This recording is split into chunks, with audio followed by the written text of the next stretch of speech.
کورس صنف چهارم زبان پشتو مخصوص کسانی است که میخواهند از مبتدی زبان پشتو را آغاز کنند. اما چرا از صنف چهارم شروع کردیم؟ چون صنف اول و دوم و سوم افغانستان پشتو ندارند و برای دری زبان ها از صنف چهارم آغاز کردند. اما اگر تا به حال زبان پشتو را شروع کردین چند بار و نتانستین پیش ببرین و یا از یادگیری این زبان میترسین، پیشنهاد میکنم حتما با ما همراه شوین و از یادگیری آسان و آکادمیک زبان پشتو لذت ببرید. د علي سره د پښتو ژبه زده کړه یوټیوب چینل ته ښه راغلاست. السلام علیکم، څنګه یې ګرانو زده کوونکو؟ زه ښه یم او ستاسو لپاره د خدای څخه روغتیا او خوشحاله وختونه غواړم. اگر تازه به چینل ما پیوستید خوش آمدید و اگر هنوز به ما ملحق نشدین لطفاً چینل ما را سابسکرایب کنین و زنگوله را هم فشار بتین تا از درس های جدید عقب نمانین. بریم به سراغ درس هشتم از صنف چهارم زبان پشتو. اتم الوست. درس هشتم، ساده کلمی، کلمات ساده.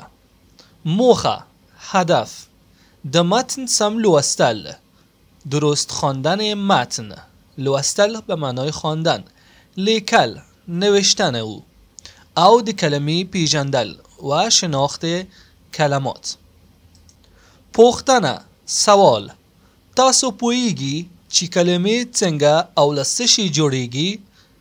تاسو پوهیږئ، آیا شما میدانید، میفهمید چې کلمې څنګه که کلمه چگونه او له څه شي جوړیږي و از چه چیز جور می شود؟ خب ببینیم که تعریف کتاب از یک کلمه ساده چی هست. با دقت گوش کنید.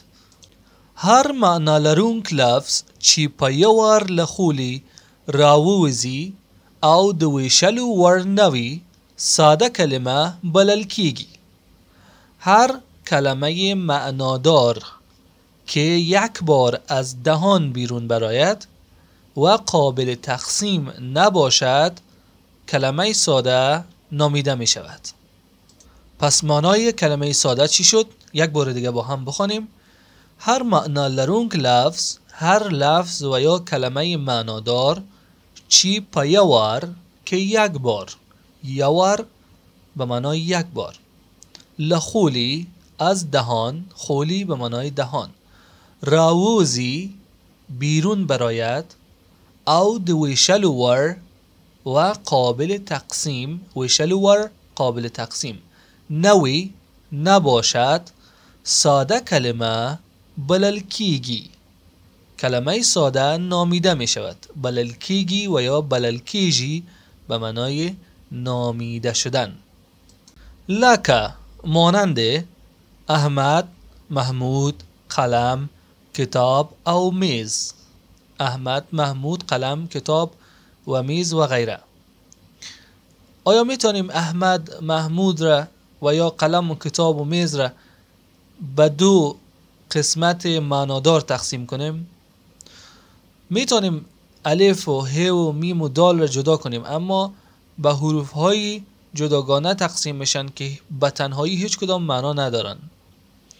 پس این کلمات را نمیشه تقسیم کرد و لذا این کلمات هر کدام یک کلمه ساده محسوب میشن. کلمه لتورو جوړیږي او توری زموږ له خولې څخه د راوتلو غوږونو انځورونه دي. کلمه لتورو جوړیږي، کلمه از حروف جور می شود. تورو به معنای حروف، جوړیږي جور می شود. او توری و حروف زموږ له خولې څخه د راوتلو غوږونو انځورونه دي و حروف تصاویر صداهای بیرون آمده از دهان ما است. انظرونه به معنای تصاویر، غوگون و صداها جمع غگ و یا غژ میشه صدا. راوتلو بیرون آمده، لخولی سخه از دهان.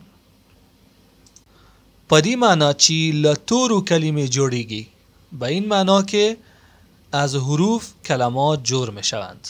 لکه مانند کور، خانه، اوبه، آب، قلم، بکس او نور بکس و غیره.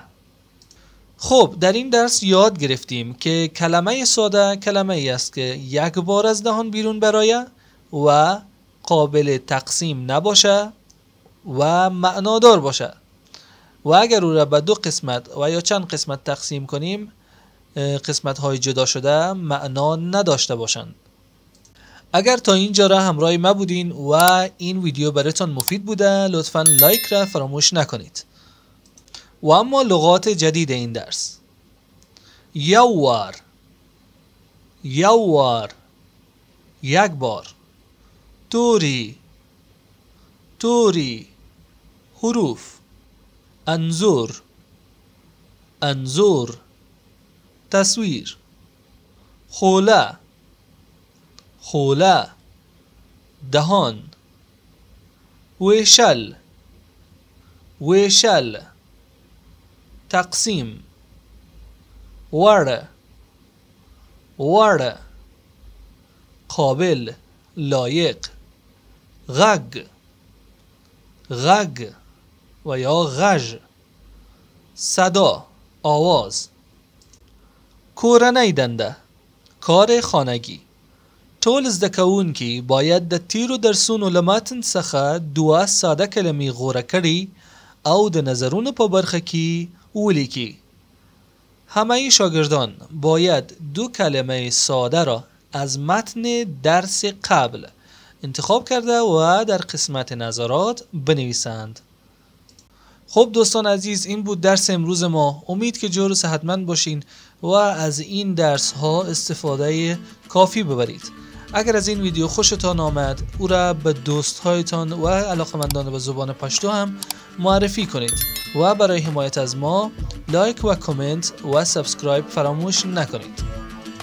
زما ګرانه زده کوونکو که دا ویډیو مو خوښه شوه نو لایک کړئ او که تاسو د ویډیو دا سټایل خوښ کړي د نظرونو برخه کې ولیکي او زه به ستاسو لپاره نور هم جوړ کړم او د خپلو لایکونو او ښایسته نظرونو سره زموږ ملاتړ وکړئ او د نوي درسونو لپاره انتظار کیږي او موږ ته خپل هغه ملګري معرفي کړئ چې د پښتو ژبه سره علاقه لري. تا درس آینده شما رو به الله پاک میسپارم. ده خدای پامان.